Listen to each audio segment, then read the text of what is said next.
જય માતાજી ખેડૂત ભાઈઓ, આપણી ખેડૂત ચેનલમાં સ્વાગત છે। અને આજે આપણે આ વાત કરવાની છે મગફળીની ખેતી વિશે। જે મગફળીના ખેતી કરતા હોય જે ખેડૂત ભાઈઓ, તેમાં આપણે આજે ખાસ વાત કરવાની છે કે જે મગફળીમાં ડોડવા જે કારા પડી જતા હોય ને પીરા પીરા જે ઓલા થતા હોય દાગા, તો એને આપણી વાત કરવાની છે કે એનો શું નિયંત્રણ છે ને એનો શું ઉપાય છે। તો આપણી વાત કરવાની છે મગફળીની જે ડોડવા કારા પડતા હોય અને ધારો કે એમાં પીરા પીરા ટપકા થતા હોય, તો એને આપણી આજે વાત કરીશું। પૂરો વિડીયો જોજો જેથી કરીને સમજાય કે એ વસ્તુ શું છે। તો કે મગફળીની ખેતી કરતા હોય એ લોકોને તો ખબર જ હોય, પણ આ જે નવા હોય ખેડૂત ભાઈઓ જે મગફળીની ખેતી કરતા હોય, જે નવા વાવેતર કર્યું હોય મગફળીનું, તો આપણે એની વાત કરીએ કે મેં એક ઝાડવું ઉપાડ્યું એ તમને બતાવવા। જો આ મગફળીનું ઝાડવું છે, આ એક ઝાડવું છે। જોવો તમને 1 કિલો દેખાય, આમાં ડોડવા કેટલા છે જોવો તમે આપણી આ મગફળીમાં। અને હજી એટલા તો પાછા હજી આ ખીલા છે, જ્યાં બીબડા ને બધું। હવે એક ઝાડવું છે ખાલી મગફળીનું। તો ખેડૂત ભાઈઓ જરા કોમેન્ટમાં જણાવજો આપણી આ મગફળી જે મારી જ છે કેવો ફાલ છે એ, જેથી કરીને મને પણ ખ્યાલ આવે કે આપણી મગફળીનો ફાલ બરોબર છે। તો ખેડૂત ભાઈઓ જો આમાં આપણી વાત કરીએ જે કારા ડોડવા પડતા હોય એને, ધારો કે આ મગફળી તો ડોડવો છે,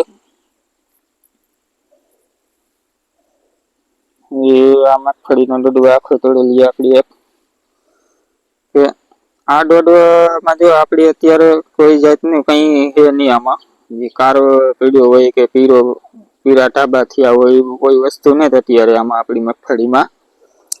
ઘણાને એવો પ્રશ્ન હોય કે જે આ ડોડવો હોય એમાં આ એકરના શેડામાં સેજ પીરા કલરના ધાબા થતા હોય, જે દાગા હોય મોટા મોટા પીરા કલરના, ને પછી ધીરે ધીરે કરતો આખો ડોડવો એ કારા ધાબા થવા માંડે, અને પછી આખો આ હાવ ફોરો થઈ જાય। આપણે કહે ને કે ડોડવા હળેગા, એ ટાઈપનું થઈ જતું હોય ને એ આપણી છેલ્લે મગફળી પાડીએ જે રાપલીએ ત્યારે એ મગફળી બધી જમીનમાં જ રહી જાય, કેમ કે આ વસ્તુ હળે ગયો હોય ડોડવો, તો એનો આ હુયો પણ હળે ગયો હોય બધો, એટલે એ મગફળી આપણે હાથમાં જ ન આવે।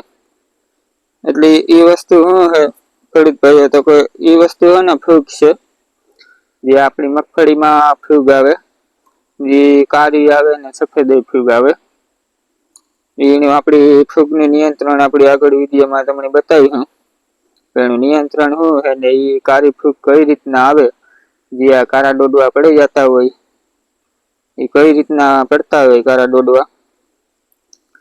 તો જેથી કરીને આપણી આ મગફળી છે, ધારો કે આ મગફળી આપણી છે, તો મારે આ બાજુ ધેરિયો છે અને ઓલી બાજુ એનો શેડો છે મગફળીનો। તો ખેડૂત ભાઈઓ આથી આપણે નાકું વારીએ પાણીનું, એટલે શેડે પાણી ભેગું થતું હોય બધું, ને ધારો કે વરસાદનું પાણી પણ ત્યાં જ ભેગું થતું હોય। તો ખેડૂત ભાઈઓ ધ્યાનથી સાંભળજો કે આ વસ્તુ શું થાય ને એ, અને તમે પણ ખેતરમાં ટ્રાય કરજો। હું કહું એક ફેર ટ્રાય કરજો।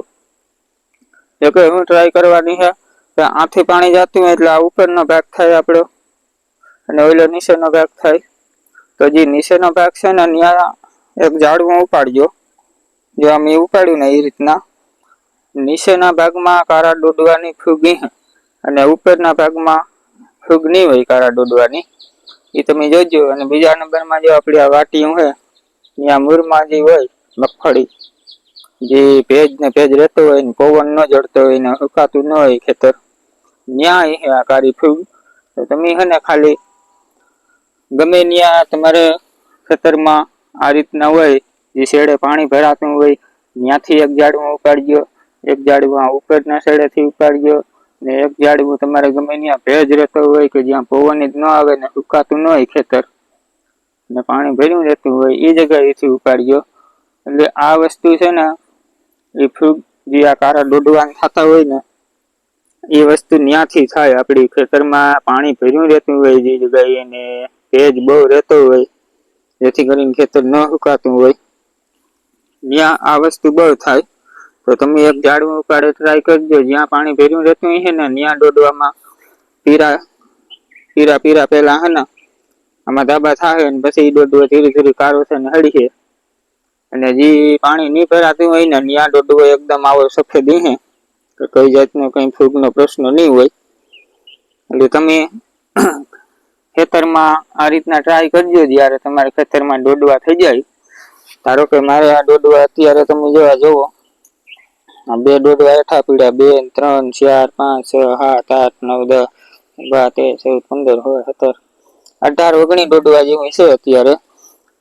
એટલે તમારે કદાચ 10 12 ડોડવા થાય ને એટલે આ વસ્તુનું ચેક કરજો. 10 દિવસે ચેક કરજો તમે આ વસ્તુ જે ભેજ વધારે પૂરતો રહેતો હોય ત્યાં ને ભેજ ન રહેતો હોય ત્યાં. એટલે તમને ખ્યાલ આવે જાય આપણા ખેતરમાં ફૂગ આવી કે નથી આવી. ખાસ કરીને જ્યાં પાણી ભરાતું હોય ને ત્યાં ચેક કરજો. એટલે આપણી ધારો કે 2-4 ઝાડમાં ઉપાડીએ 10 દી તો આપણી આપણા ખેતરમાં કઈ નડે નહીં એટલા ઝાડવા ઉપાડવા. પણ આપણી જે ઉપાડીએ ઝાડવું એ જેથી કરીને આપણી ખબર પડે કે આપણા ખેતરમાં ફૂગ આવી કે નથી આવી. એટલે ખેડૂત ભાઈઓ ખાસ એનું નિયંત્રણ કરજો અને આ વસ્તુને જોજો, ચેક કરજો. 4-5 ઝાડવા બગડીએ પણ આપણી ખબર પડી કે આપણા ખેતરમાં ફૂગ આવી કે નથી આવી. અને ઓલો પછી લાગત ફૂગ આવી જાય તો આપણી આમાં મગફળીમાં કવડી નુકસાની જાય. એક હારમાં કવડી મગફળી જે આ ફૂગ આવી હોય ડોડવા બધા જમીનમાં રહી જાય તો એવી આખા ખેતરમાં આપણી જાજી નુકસાની થાય. તો અત્યારે 4-5 ઝાડવા ઉપાડવામાં આપણી કંઈ ફેર ન પડે. તો એનો જો કોઈને ફૂગ આવી હોય એવી તો એનું નિયંત્રણની આપણી વાત કરીએ. જે ફૂગનાશક આવે જે એક્ઝોક્સિક્લોબિન જે 23% એક પંપમાં 15 ml નાખીને છંટકાવ કરવાનો આવે. બીજા નંબરમાં એક આપણી આ એઝોક્સિસ્ટ્રોબિન જે 18.2% આવે, જે પ્લસ ડાયફેનાકોનાઝોલ જે 11.4%, જે એક પંપમાં 15 ml નાખે અને આપણે એનો છંટકાવ કરવો જોઈએ. જેથી કરીને આપણી જે આ ફૂગ નાશક જે આવે આપણી જે આ કારા ડોડવા પડે ને હળી જતા હોય એના સામે રિઝલ્ટ સારું આવે આપણી અને એટલું ઉત્પાદન આપણી બચી જાય. એટલે કોઈ પણ હવે ખેડૂત ભાઈઓ કોઈ પણ આપણી નજીકના એગ્રો હોય ત્યાંથી આપણી આ દવાનો સારી કંપનીની દવા હોય એને લે અને આપણી છંટકાવ કરી જવાનો. જેથી કરીને આપણી ઉત્પાદન સારું મળે અને આપણી મગફળી ટૂંકમાં જે કારા ડોડવા પડતા હોય બસી જાય આપણા ડોડવા, જે આપણી દેહી ભાષામાં કહીએ. તો ખેડૂત ભાઈઓ આપણે વિડીયોમાં જણાવજો અને કોમેન્ટ કરજો જે આપણી મગફળીનો ફાલ કેવો છે એ. અને વિડીયો સારો લાગ્યો હોય તો લાઈક કરી દીજો અને ચેનલમાં નવા હોય તો સબસ્ક્રાઈબ કરી દીજો. મળીએ પાછા બીજો વિડીયોમાં. જય માતાજી બધા ખેડૂત ભાઈઓને.